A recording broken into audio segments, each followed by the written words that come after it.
Saudara, Komnas HAM memanggil Direktur Programming Surya Citra Media, Harsiwi Ahmad untuk dimintai keterangan terkait tragedi Kanjuruhan yang menewaskan sedikitnya 132 orang. Kepada Komnas HAM, Harsiwi Ahmad menjelaskan soal pengaturan jadwal pertandingan Liga 1. Harsiwi bilang jadwal final pertandingan Liga 1 berada di tangan PT LIB. Harsiwi juga membantah ada penalti jika ada perubahan dari jadwal yang disepakati. Tadi kami sudah menjelaskan mengenai jadwal penayangan bahwa jadwal pertandingan itu otoritas final itu ada di LIB. Karena apa? Karena LIB adalah sebagai operator Liga 1. Satu-satunya operator Liga 1 di Indonesia. Sekitar 20% perubahan jadwal tayang, kami tidak pernah mengenakan penalti. Dan di dalam kontrak kami tidak ada klausul khusus yang menyatakan bahwa kalau jamnya berubah, itu ada penalti. Komnas HAM juga memanggil Ketua Umum PSSI Muhammad Iryawan untuk dimintai keterangan terkait investigasi tragedi Kanjuruhan. Iwan Bule tiba di Komnas HAM setelah mengikuti rapat bersama Viva, AFC, dan sejumlah kementerian. Pelatih Tim Nasional Indonesia Shin Tae-yong berkomentar soal tragedi Kanjuruhan yang menelan ratusan korban jiwa. Selain bela sungkawa bagi para korban, Shin Tae-yong juga menyorot soal desakan mundur Ketua Umum PSSI. Shin Tae-yong bilang jika Ketua Umum PSSI Muhammad Iryawan mundur, maka ia pun akan mundur dari kursi pelatih Timnas Indonesia. Di akun Instagram pribadinya, Shin Tae-yong menulis caption, jika Ketua Umum PSSI harus bertanggung jawab atas semua yang terjadi dan mengundurkan diri, maka saya pun harus mengundurkan diri. Dukungan dari warganet atas postingan Shin Tae-yong ini mengalir di kolom komentar, termasuk dari anak asuhnya seperti Asnawi Mangku Alam, Egy Maulana Fikri, dan Mark Klok. Jelang penyerahan laporan hasil investigasi tragedi Kanjuruhan ke Presiden Jumat esok, tim gabungan independen pencari fakta yang dipimpin Menko Polhukam Mahfud MD menggelar rapat tertutup di Sentul, Bogor. Selama 2 hari, TGIPF rapat untuk merampungkan penyusunan rekomendasi. Informasi lebih lengkap soal persiapan TGIPF sebelum menyerahkan laporan investigasi tragedi Kanjuruhan ke Presiden, kita tanyakan pada jurnalis Kompas TV ada Cindy Permadi di Istana Kepresidenan Jakarta. Selamat petang, Cindy. Seperti apa persiapan TGIPF jelang laporkan hasil investigasi Kanjuruhan ke Presiden esok hari, Cindy?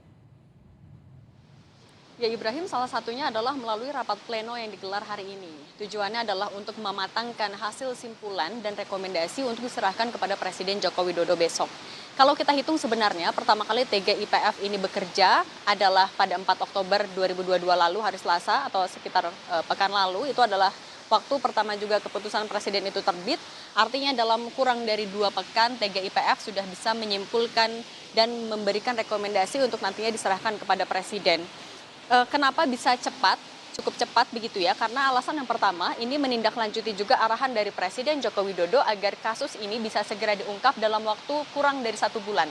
Keseriusan Presiden Joko Widodo juga ditunjukkan kemarin misalnya saat ada agenda pertemuan antara Presiden Joko Widodo dengan peserta pendidikan reguler Angkatan 63 dan 64 Lemhanas RI di Istana Negara.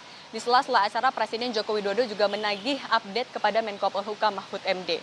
Kemudian alasan yang kedua adalah karena Mahfud MD menyebutkan untuk masalah besarnya sebenarnya sudah diketahui terkait tragedi Kanjuruhan. Tinggal TGIPF melengkapi fakta-fakta detailnya. Besok jam berapa? Informasi terakhir masih dikoordinasikan waktunya antara TGIPF bersama dengan Sekretariat Negara.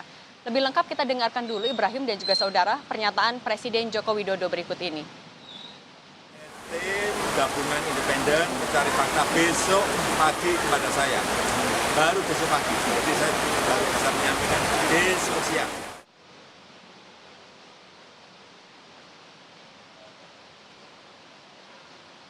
Hasil rekomendasi dan juga simpulan ini nantinya dijanjikan akan dibuka ke publik dengan catatan sudah disampaikan ke Presiden Joko Widodo terlebih dahulu. Apa yang sudah dilakukan kalau kita mundur, tujuannya pertama adalah melakukan investigasi tidak hanya saat kejadian, tapi mulai dari perencanaan pertandingan, persiapan saat pertandingan, saat tragedi terjadi hingga pasca kejadian.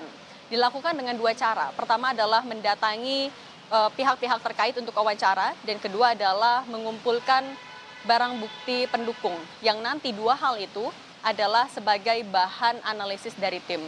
Tim yang sudah dibentuk juga dibagi tugas-tugasnya, ada yang misalnya untuk meminta keterangan dari panitia pelaksana, pengurus klub, kemudian perwakilan supporter, Polres, Kodim, Satbrimob, kemudian ada juga dari keluarga korban dan lain-lain. Kalau dari catatan kami, untuk yang di Jakarta saja, pihak-pihak yang sudah dipanggil oleh TGIPF di kantor Kemenko Polhukam, misalnya mulai dari LPSK, PSSI, PT LIB, TV swasta pemegang hak siar, Komnas HAM, Kompolnas, PUPR, dan tim pasca kejadian yang meliputi Kemenko PMK, Kementerian Sosial, dan juga Kementerian Kesehatan. Sementara kalau untuk barang bukti yang sudah dimiliki oleh TGIPF, setidaknya ada CCTV dan juga video-video yang bisa semakin melengkapi kerangka kejadian. Untuk simpulan nantinya akan kita dengarkan besok usai pertemuan antara Presiden dengan TGIPF di Istana Kepresidenan Jakarta. Ibrahim. Baik, terima kasih Cindy Permadi untuk laporan Anda langsung dari Istana Kepresidenan di Jakarta.